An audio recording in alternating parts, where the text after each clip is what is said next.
Hi everybody, this is Steve Ludwig, host of Steve Ludwig's Classic Pop Culture and the Beatles Hour with Steve Ludwig at planetludwig.com.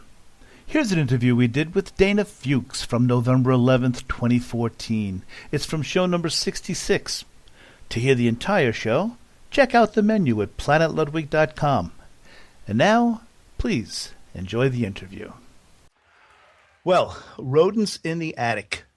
There's rodents in the attic, trouble in my brain, sugar in my blood, poison in my vein. Boy, what a performance and a set of lyrics from our next guest. Her brand new CD, DVD package, Dana Fuchs Songs from the Road, is released today, November 11th. Many of you probably know her from her role as Sexy Sadie in Across the Universe. She has such a rich history of music that she's going to talk with us about. Ms. Dana Fuchs, it's a pleasure to have you on the show. It's a pleasure to be here, Steve. Thank you. Our friend Mike D'Urso sent me a copy of your CD and DVD. It is, what a performance, Dana. How do you keep so, from start to finish, you are all over the stage, and what a great performance. You have to be happy with the finished product of this CD, Songs from the Road, for sure. You know, I do feel actually pretty good about it. We've attempted to capture a live show a few times, but, you know, we get some good stuff, but it wasn't just, this show just felt like it had it from beginning to end, and I'm so appreciative of you saying that. You know, I really went in and I selected a lot of the tunes from my new CD, Bliss Avenue, but then I really wanted to go back in time and get some of the earlier tunes that I kind of stopped playing for a while, because when you're touring behind a new CD, you kind of get behind those songs for a while. So it was really, the energy was right, I think, for all those reasons. Having a great band, having a sold-out New York show, and then really feeling like I had a catalog and a story to just kind of arc from with the older songs, and then a lot of the new songs that I'm still feeling, you know, they still feel fresh. So. Sure. It was recorded at the Highline Ballroom. Isn't that a great venue, Dana? Have you played there before this? Yes, that's sort of in my New York City homeroom. When I first started playing live in New York, you know, after we went through the little clubs and the little blues clubs, we made B.B. King's our homeroom, and it was the same owner, but we sort of went a little more rock and roll. So they said, all right, we're going to put you in our downtown club, Highline Ballroom. We've been playing there every year since. I love it. I've seen Fab Four play there, among other bands. It's just a really great place to see a show. And boy, you know what's great about the DVD that's included of the performance? It's you're right. The audience member is right there, Dana. And what I was impressed with, so many things, but you really give your band members their props while on stage. You know, it's obviously the Dana Fuchs Band, and there's no Dana Fuchs Band without Dana Fuchs. But the word band, you really are a very giving performer, and you let them all shine. Thank you. I mean, I'm so inspired by them. You know, for me, I wouldn't even have the energy. You know, I love that people say I have this energy and passion, but it truly comes from the audience and the musicians that are up there with me. I get so inspired, and I feed off of them, you know. And I like when those screaming sirens were doing their backups, there were times I had tears in my eyes during that show, because I get so moved by that kind of talent. What's so great about including the DVD is you have, I can't remember the song, I'm sorry, but there's a point where you're just sitting on the speaker, singing to them and with them, and it's such a great high point of the show with Elaine, Nikki, and Betty. The DVD is such a great compliment to it. And it was relatively, it was done in March, isn't that right? Yep, it was done March 14th. Yeah. One night, boom, we were like, oh, shit, we better get this right. When you started out with Bliss Avenue, you hit a high note, and I said to myself, Dana is going to blow her vocal cords out first song.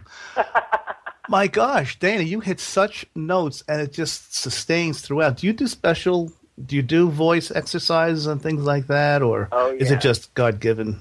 Well, you know, I mean, I learned how to take what was there that, you know, years ago when I first started singing. If I had done that in one song, you're right, I would have had maybe 3 songs left. Right. You know, make an EP. Exactly. But I found this guy, and I haven't checked in with him in a couple of years, but I still have his lessons all recorded, and he was my vocal savior. He was an opera teacher, but so it had nothing to do with tone or style. It was simply all about sustaining the instrument, increasing the range, increasing the stamina, and it's like a few simple exercises, 10 minutes a day, 5 minutes before a show, and it makes all the difference in the world. I mean, that's one thing, and I'm going to knock wood so I don't jinx myself. Yeah, I haven't had to come across. We're speaking with Dana Fuchs. Go to danafuchs.com. Spelled pretty much how you would expect, DANAFUCHS.com. Of course, Dana Fuchs' fans know that. We're talking about her brand new CD, Songs from the Road, released today, November 11th. We're going to talk about your other CDs as well as we get on, Dana. For the casual Dana Fuchs fan, you appeared off-Broadway in Love, Janice also, as in addition to Sexy Sadie and Across the Universe. What was that experience about being providing the voice for in Love, Janice, about Janis Joplin? Wow, I mean, that was sort of a big changer for me. That was a game changer because when I got that part, I had just started playing live in New York City, and everybody kept saying, you should do this show, Love, Janice. They need singers, and I wasn't that interested in doing an off-Broadway thing. I was more interested in making a record and getting on the road. And then they came to me, and I was like, all right, let me give this a shot. And I had no idea it would shape me so much because the biggest thing was, when you step into a costume and you're playing Janis Joplin, if your inhibitions are still there, you better at least fake it that they're not. Yes, that's for sure. And I realized I still had a lot of insecurity, on a stage, like as far as, how am I looking? How am I sounding? And when I played Janis, all of that went out the window. And then I realized at one point, wow, I've got to take this to my own show and not care. And I realized, you're only cool when you don't give a damn about looking cool. A great point. I mean, again, I know I mentioned the DVD before of Songs from the Road, and you leave it all out on the stage, and it's so appreciated as a listener and as a viewer. Boy, talk about a performance. How are you after a performance like that? Well, I mean, what was there? 16, 17, 18 songs? You must be exhausted at the end of a show like that.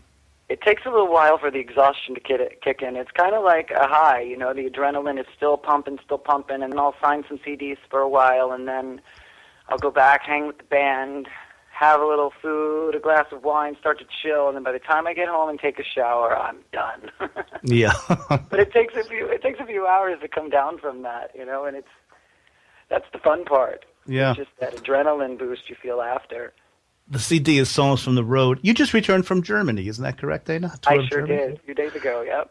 Do you like traveling?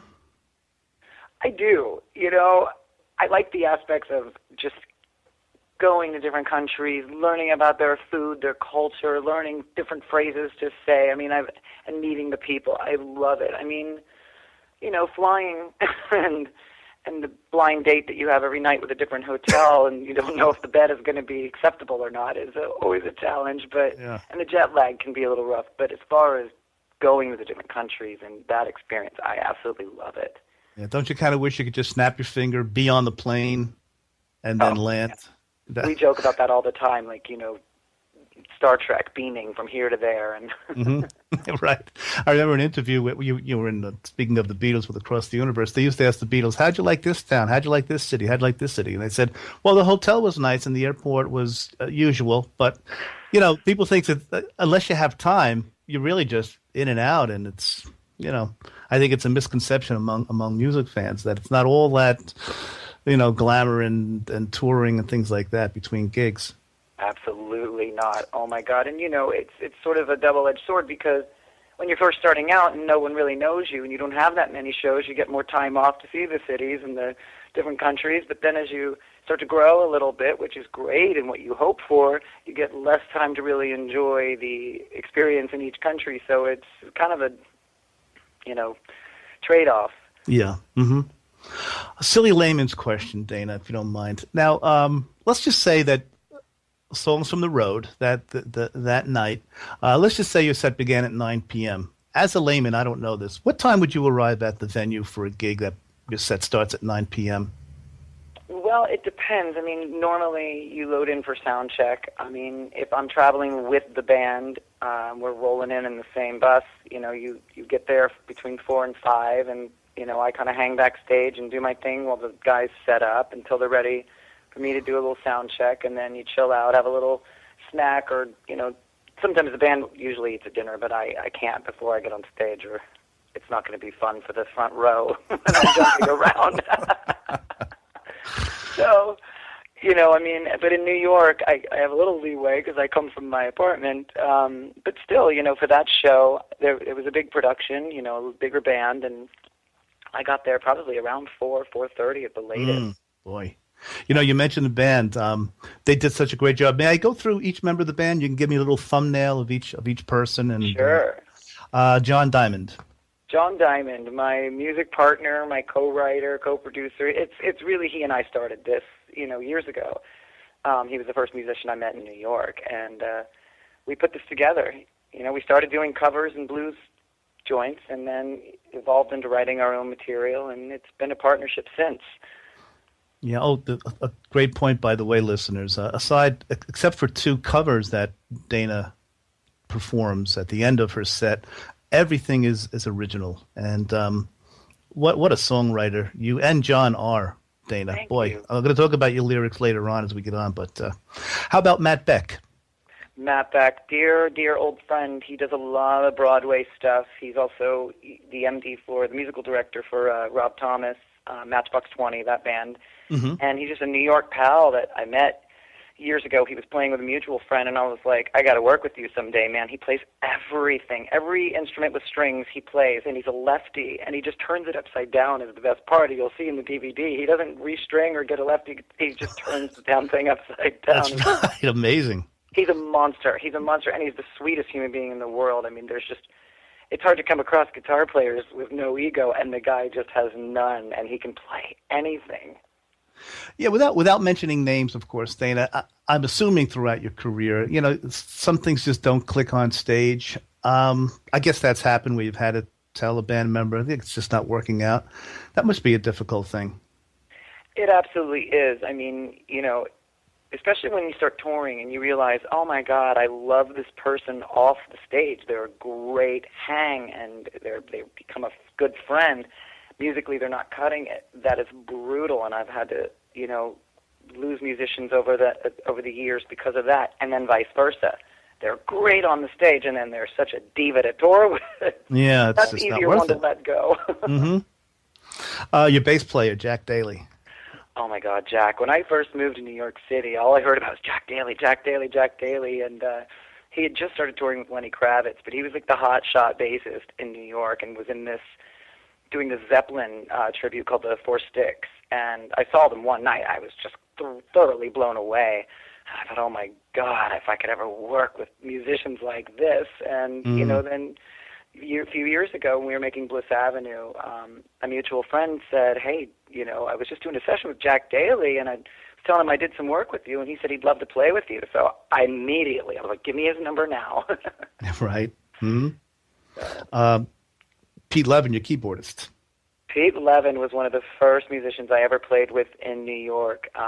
He subbed for my very first keyboard player, and unfortunately, for my first guy, Pete was just 1,000 times better, and I ended up using him. But then as I started touring Europe more and the budget didn't really allow bringing a keyboard player, Pete stayed in New York and got swept up by the Blind Boys of Alabama, Greg Allman. But I get him when I can, and when I do, I'm thrilled. I love him as a person and a musician. He's amazing. You snagged him for this gig, that's for sure. Oh, yeah. And Jack's baby brother, I wouldn't call him a baby brother, but he'll always be his baby brother on drums. His little brother, Joey Daly. Joey's an interesting one because he's not a freelance musician. We were in a lurch for a drummer just about a year ago, and he lives up in Troy, New York, near Albany. And Jack said, let's try my brother. Joey had a band a little over 10 years ago that was super popular, Super 400, I think it was called, a little bit on the rock side, and they were signed and doing their thing, and that's all Joey's ever done is his own band, so it was new for him to step in and freelance. But what was so interesting is he could cover all the genres, because, as you know, my music borrows a little from country, a little from soul, a little from rock, blues. Yes. and Joey just naturally played and fit right in, and again, just such a great guy, a lot of fun when we travel together, super sense of humor. And when you mentioned them a little earlier, your background singers is the Screaming Sirens, Elaine Caswell, Nikki Richards, and Betty or Bet Sussman, I'm sorry. Bet Sussman, but I call her Betty Boop, so Betty. Oh, yeah, that's a good one. Boy, a lot of love among all of you on stage. What can you tell us about the Screaming Sirens? Oof, I sort of pieced them together accidentally, one at a time. I mean, Nikki sang back up with another gal, Tabitha Fair, on Bliss Avenue, and initially I had asked Tab to do this show, and she couldn't, so she reminded me that Elaine and Bet, who I had seen live before with other musicians, were available, and actually I had used them one show prior that we filmed, and it was our CD release for Bliss Avenue. I had used Bet and Elaine for that show, and fell in love with their voices. So I put those together when Tab couldn't do this show. I knew about Nikki from doing my CD, and I asked Elaine and Bet to do it again. Elaine is the wife of my the studio drummer Sean Pelton, who also plays on Saturday Night Live, and I've seen her singing around town over the years with different people, sometimes her own thing solo, sometimes backup. What a killer voice, and just an amazing woman. She's so interesting. And Bet Sussman, I only knew was a keyboard player. I had no idea she had those chops vocally until she did my first show. She was Whitney Houston's keyboard player and musical director, and also Bette Midler. She still works with Bette. There's, like I just said, there's a lot of love on that stage. It comes through on the DVD. Getting back to the song list that you chose for the CD, Dana, my wife is a nurse, and she's told me from what she's seen in the hospital so many times, and with our parents, no one should die alone. And there's a beautiful song you sing in your set about your late brother, So Hard to Move. Can you tell us about that song? Sure.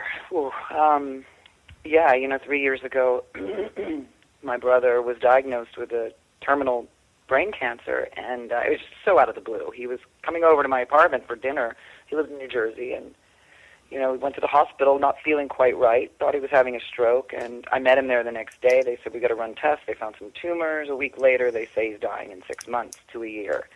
And it was really just about exactly 6 months. So going through that process with him, with the treatment and just being there with him, then in his final days, getting him into hospice and of course battling with all the insurance stuff was one thing, but being with him in that final moment when I just remember he was, I'm going to try not to get choked up. I gave him a little body massage, and he said, are you going to stick around? I said, of course, I'm not going anywhere. And he's like, okay, I just want to sleep for a little while. So I went back and sat on the little sofa in his hospice room, and within an hour and a half or so, I was just doing emails and doing some work while he slept. I heard his breathing just take on a whole new form and sound. And I just knew. I mean, I've never been with somebody as they were dying, but I knew that's what it meant. I went to his bed, and I just held his hand and just kept saying, go, let go, and... Yeah. And, there's not much more you can do, Dana. That's exactly. And that's the point of So Hard to Move. It's just... you're so paralyzed in that moment, and it's so hard to let go. None of us want to let go, but that's all we can do for them. And, it took a little while to write a song about it because, of course, it's very painful. And John and I were writing songs for the Bliss Avenue CD, and he just was noodling on guitar, this beautiful riff. And I sat down, I said, this is going to be the song for my brother. I knew it immediately, and it was the song that I wrote faster than probably any song in years, and certainly on that CD. It just poured out. We demoed it. We were like, this is it. Yeah. It was just a moment. Why don't we listen to the song right now that you wrote for your brother Donald?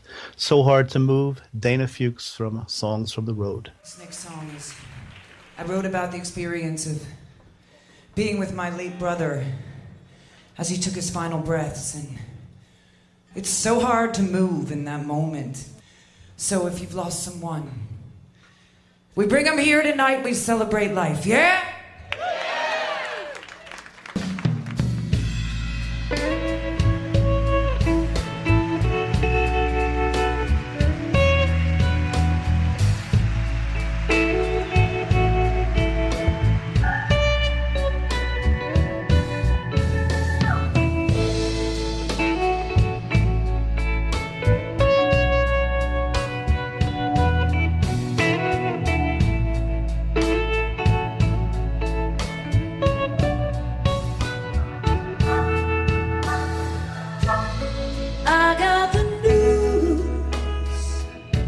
friend, saying you'd come back to me again, but you were too tired of living to fight for the life you knew you'd been given. Now the sun's gone and closed his eyes, bloodshot moon cries a sweet lullaby. It's sad, hard to move. You feel like you're only gonna lose, and it's sad, hard to stay when you feel everything's gonna be taken away.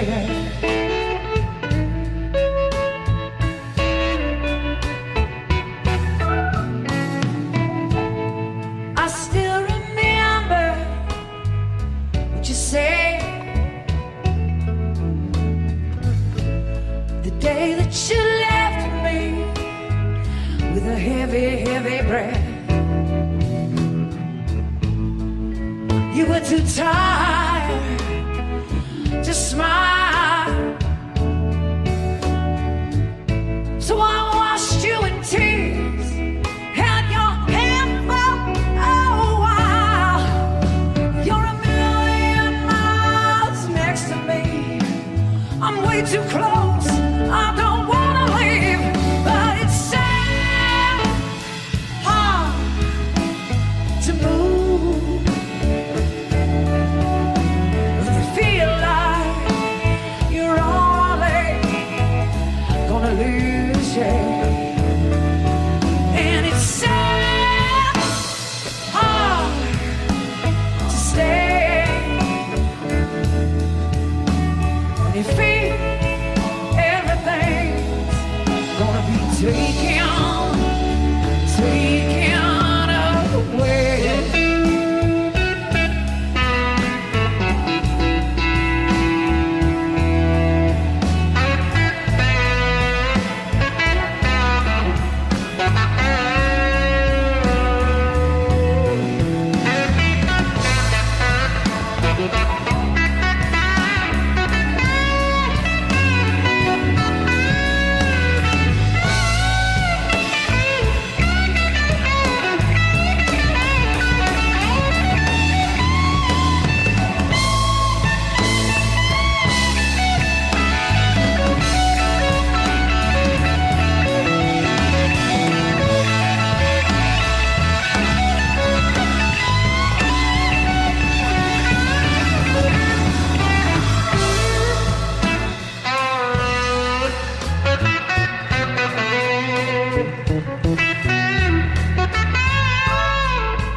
Time never heals regret.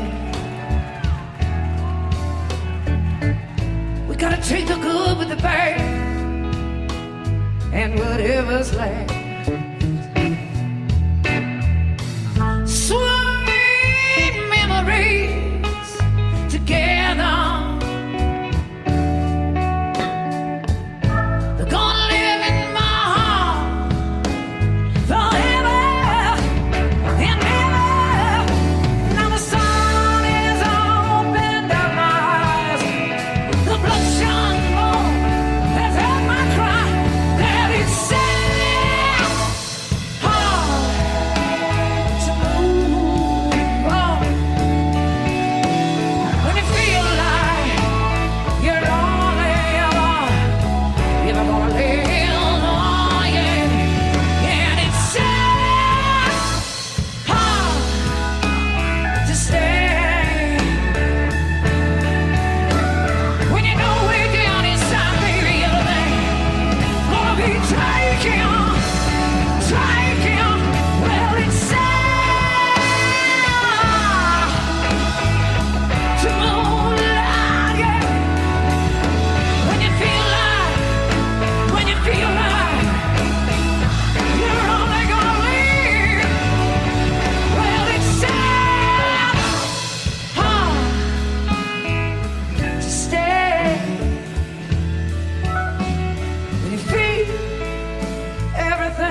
taking on,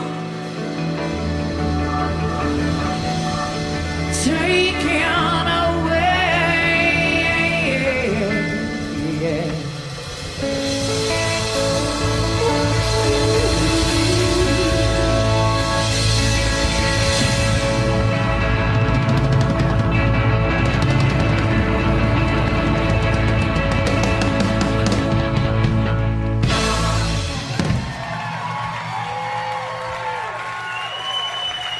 Thank you so much.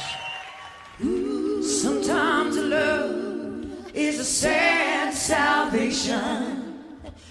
You can't stay warm in its feeble glow, no. Sometimes love is a sad salvation, but it's the only love she knows. She smiles at the children selling candy on the street, remembers the good old days, a life so bittersweet, listens to the schoolgirls sing their songs a little louder, and with the weight of the world, oh, she walks a little prouder. He's waiting upstairs, hasn't been out for a while. She cries as she feeds him, she lives for his smile. He speaks with his eyes, goodbye they're saying. They tremble inside, they can feel each other's heart breaking. And sometimes love is a sad salvation. You can't stay warm in its feeble glow, no. Sometimes love is a sad salvation, but it's the only love she knows. With tired eyes and a weary soul, she stares at the past, frozen on her wall. Seems like a million years, feels like only yesterday that he lived in those eyes, now so far away. She lays down beside him like she's done for years and years, kisses his face, still wet from her tears. Will she wake up alone? She don't wanna go to sleep. She curses life for giving her what it just can't let her keep. And sometimes love is a sad salvation. You can't stay warm in its feeble glow, no. Sometimes love is a sad salvation, but it's the only love she knows. Her hands start to tremble as she packs up his clothes. Everything's got a story, now only she knows. She sighs, but she smiles, surprising herself.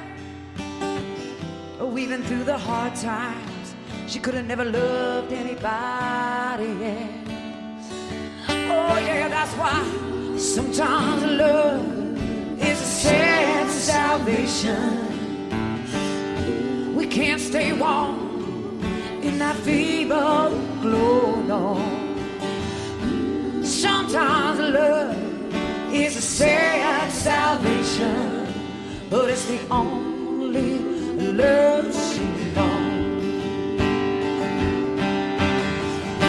Sometimes love is a sad salvation, yeah. We can't stay warm in that feeble glow, no, no, no, no, no, no. Sometimes love sad salvation, but it's the only love. It's the only love we ever gonna know.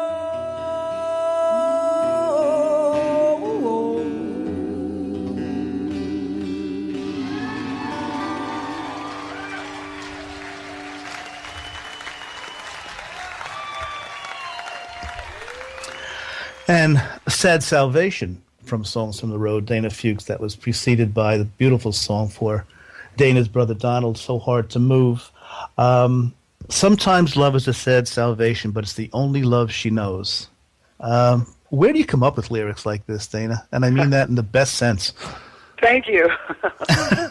You know, it's funny. I wrote that. I was on my first CD, Lonely for a Lifetime, and I was just so struck with the story of John Diamond's grandparents. And when I first met him, his grandfather was ill and you know, struggling, and his grandmother was taking care of him every day, and her health was fine. And then when his grandfather passed, within a year, she passed away too. And I remember everybody said it was just a broken heart. And you know, you hear that story a lot with elderly people, especially. And it just struck me, and I that's what that song is about. And I just think that's, you know, that's the most powerful love we can hope to have, really. It's just that kind of bond for so long, and to go through the pains of life together. I've always been really taken by elderly people, as strange as it sounds. My oldest brother, Don, the one who did pass away, worked in nursing homes when I was a little girl, and when I was a teenager, I would fill in for him so he could go do gigs. He was brilliant musician, and I've just always been very moved by elderly people, and just knowing the struggles they've already gone through. You know, you got to pay your dues to get to that point in life, no matter what kind of person you are. You still pay your dues. I don't want to make this sound like silly, but they're cute, aren't they? Older people that just hold hands and they walk down the street or whatever. It really is a beautiful thing. It's precious. Yeah. I remember an interview that Paul Simon had done about writing lyrics, and he said that many of his songs that were hits really were not about him, that he assumed a persona. And I remember the interviewer saying, "What? You mean this song and that song is not about you?" He goes, "No, I just kind of made that up, but I assumed how that person would react in the situation." How much of your songs, Dana, are Dana Fuchs? Are most of them about you, or do you kind of do the Paul Simon, you can put yourself in another's position? It's really quite a mix. Even if a song is very personally about me, I do, you know, come at it with the, you know, sort of approach of realizing that so many other people experience the same kind of pleasure, same kind of pain and joy and disappointment. So I do kind of always step into the other person's shoes, imagining the listener, wanting them to relate to it as well. Of course, it has to be a story that moves me or that I know, so oftentimes it's something that's happened to me personally, whether it's been me, myself, or someone I'm very close to. For instance, like Sad Salvation, you know, that's about this elderly couple. Right. So So Hard to Move is certainly about my experience personally of letting go of my brother. So it does change. Rodents in the Attic is about all of the insanity I was surrounded by growing up and the mental health issues in this country, and I could go on and on about that. Yeah, tell me about it. Yeah, sure. Yeah. Now, of course, many of us love your performance in Across the Universe as Sexy Sadie. What's the difference between interpreting songs for you and singing your own songs? Is it tougher to interpret Beatles songs or any song? I mean, you also do, what a version of the Otis Redding, Jerry Butler song, I've Been Loving You Too Long, on this CD, Songs from the Road, as well as Don't Let Me Down. But what's it like interpreting songs as opposed to your own? It depends. If it's a song like I've Been Loving You Too Long that I feel like, oh, God, you know, it's just such a powerful tune, you can really own it, you know? And when and do you ever, Dana? Do you ever? Thank you. What a compliment. That was a dream of mine when I first moved to New York and met John Diamond and saw that performance of Otis at Monterey on a video John had. I was just like, oh, my God, I have to do that someday. Goosebumps, right, Dana? What's that? Goosebumps, right? Big time goosebumps. I mean, tears, goosebumps, all of it. And then, the Beatles songs, it's just getting into a character and getting into a great song. Fortunately, I've never really had to sing a song that I didn't like.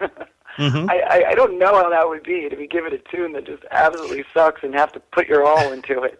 Yeah, what was that like in Across the Universe? Did they say to you, okay, Danny, you're going to sing these songs? Or did they give you a choice of maybe 10 and say which ones you want to do? No. My character had her specific song Right. Yeah, I figured. Yeah. carved out, and I was overjoyed. I mean, I can't think of a Beatles song I don't like. So, Yeah. that they could have thrown any Beatles at me, and I would have been pretty thrilled. But, yeah, I loved singing each of those songs. What was it like working on the film? I mean, that is Across the Universe is one of the best Beatles themed movies I've seen, and I'm a first generation Beatles fan, so I've seen them all. Wow, and you were the ones we were most scared of, so that's awesome. No, I'm telling you, and it was actually like a history of the Beatles, and subliminally. Yes, that was Julie's intention. So brilliant that you picked that up, and I'll have to tell her because it's been a while, but I love that people still mention the film. It was amazing. That was in 2007 you made that, I believe. Yes. 06, 07, yeah. I felt like I was in a dream every day. I mean, it was quite crazy. The most exciting part was in the very beginning when we had to rehearse every day. It was like a live play. We'd go to these studios in Times Square, and we would do a reading in the songs. We'd do an actual play-like performance of it for whoever Julie invited every day, 10 to 6, for few months just to really get it in us. And then, of course, going into the soundtrack with T-Bone Burnett was so exciting. I had a blast. I got to meet Joe Cocker. Elvis Costello came by one day. I was thrilled. Wow. It was a dream come true. Actual filming can be a little boring. You stand around a lot, and it takes a couple hours. That's what I understand. Anyway, you hear so many people say that, yeah. Yeah, you got to stay away from the craft service table. You start eating the snacks. I was like, oh man, I'm going to be fat if the production. Sexy Sadie's pants are getting a little tighter than the first. Well, and they did. I swear to God, they actually did. I think you realize this, but now you're always going to be a part of the Beatles fan family. Once you've acted or associated yourself, and that's nice because, all the success you're going to continue to have. There'll be one or two people in the audience say, "Hey, I loved you in Across the Universe." That's a nice feeling, isn't it? It's a wonderful feeling, I have to say, because I felt so great about that film, and it was such a magical time in my life that it's always going to be one of the career highlights or life highlights for me. So it's really always nice to see somebody at a show who was there with me, in spirit, and saw the film and loved it. Now, Dana, when the right role comes up for you again for acting, will you have to kind of give up your performing for for however long it takes? Are you willing to do that, or do you even have to give up performing? Singing, I mean, of course. If you're asked to do a film, I mean, it depends on the film. But 9 times out of 10, you're going to be filming several months, and they own your schedule. I did another small part in the film shortly after Across the Universe, and it was in the middle of making a CD, so I was flying back and forth from New York to New Orleans where we were shooting, and that was just a small part, and it was pretty time-consuming. So, after Across the Universe, and I got a big L.A. Film agent, and they said, okay, now take a year off and come stay in L.A. and go on auditions every day, and I couldn't do it. I was ready to hit the road and do music. Mm-hmm. So I did have to make that choice, and, who knows, if I'd stayed in L.A. for a year and gone on a film career, it could have been a very different path. Mm-hmm. Could have been a very frustrating one, could have been a very successful one. I'll never know, but I don't regret the decision to just take my music on the road, because that's what I was dying to do. Well, you seemed very happy in the DVD. I mean, you can hear it in the CD, but to actually see the performance, it's obvious. You love being on the stage. I do. I like playing me more than another character. Right? Yeah. We're speaking with Dana Fuchs, everyone. Her brand new CD, DVD package has just been released today on November 11th. Songs from the Road. Now you're a young woman, Dana. When did you first become aware of Janis Joplin? I remember a friend of mine when I was a kid coming over, and she had a recording of Janis, and my dad was not really a big Janis fan.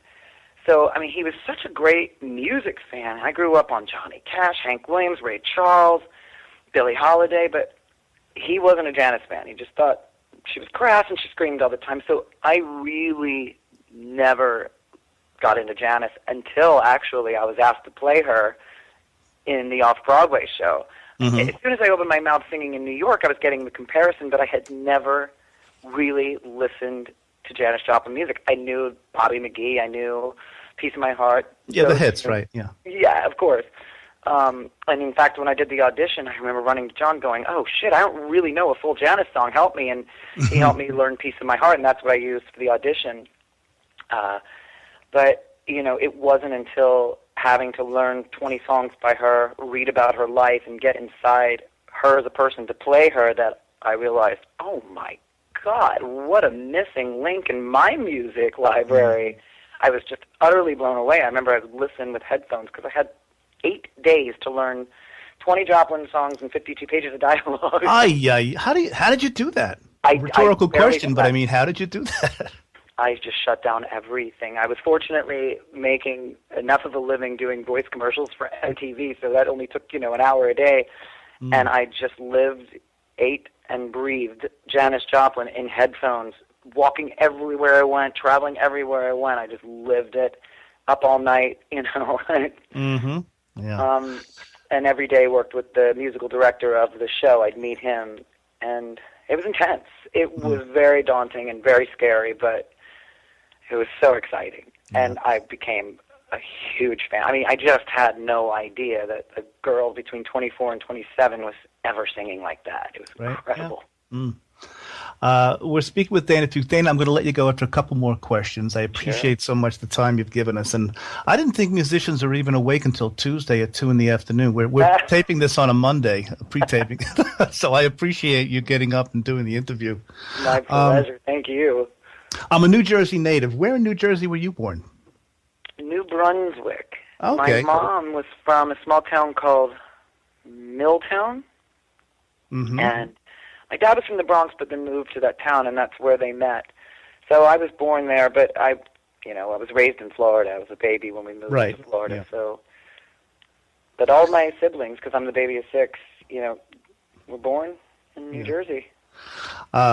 Guys, you can get so much information on DanaFuchs.com. And last question, Dana. If you had 1 week, no obligations to anyone but yourself, how would you spend that week?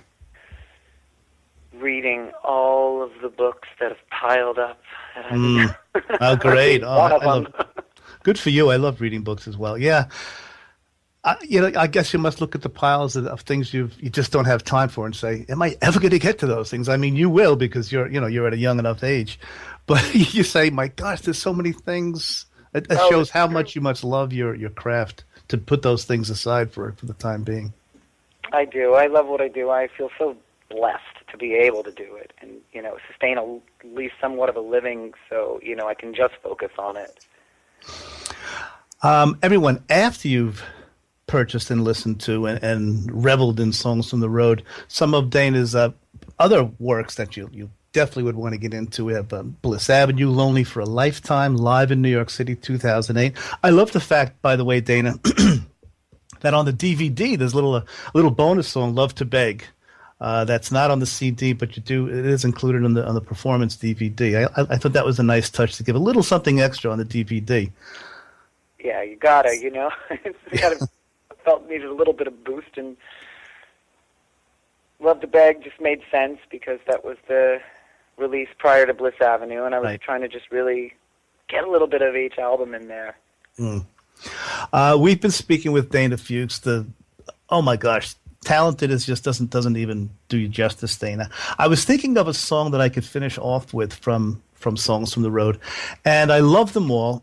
I've narrowed it down to 6 songs. So what I'm going to do, Dana, I'm going to tell you the 6 songs I've chosen, and could you tell me which one you would like me to finish with? Ooh. How's that for putting you on the spot? That's totally putting me on the spot. Here are the 6 I have, and if you can't pick one, I'll choose one. But here are the 6 that I've narrowed it down to. And again, I hate to do things like this because every song is a winner on the CD. But I have Summer Song, How Did Things Get This Way, Bliss Avenue, Set It on Fire, Handful Too Many, or Living on Sunday. Oh, okay. I mean, my Living on Sunday and Summer Song came to my mind when you asked me, and also Long, Long Game, because that's sort of my road life. That song was written about being on the road, and I just had a dream about it last night. So, well, why don't we go with that one then? I didn't even mention that, but that's another great song, Long, Long Game. How about if we finish with Long, Long Game? That's a good touch because it's a road song. Okay, let's do that. And Dana, thank you so much. Everyone go to danafuchs.com. The CD is Songs from the Road. What a delight it is to talk to you. I've been a fan actually since I saw you in Across the Universe, and then I went back and got caught up on some of your other stuff. And it's a pleasure to have the chance to have spoken with you, Dana. And I thank you so much for coming on the show. Steve, it's my pleasure. Thank you for having me and for the wonderful support. It means so much. Whiskey bound on a whistling train, another town, ain't it all the same? Take a bow when they call your name. What's the price you're gonna pay for fame?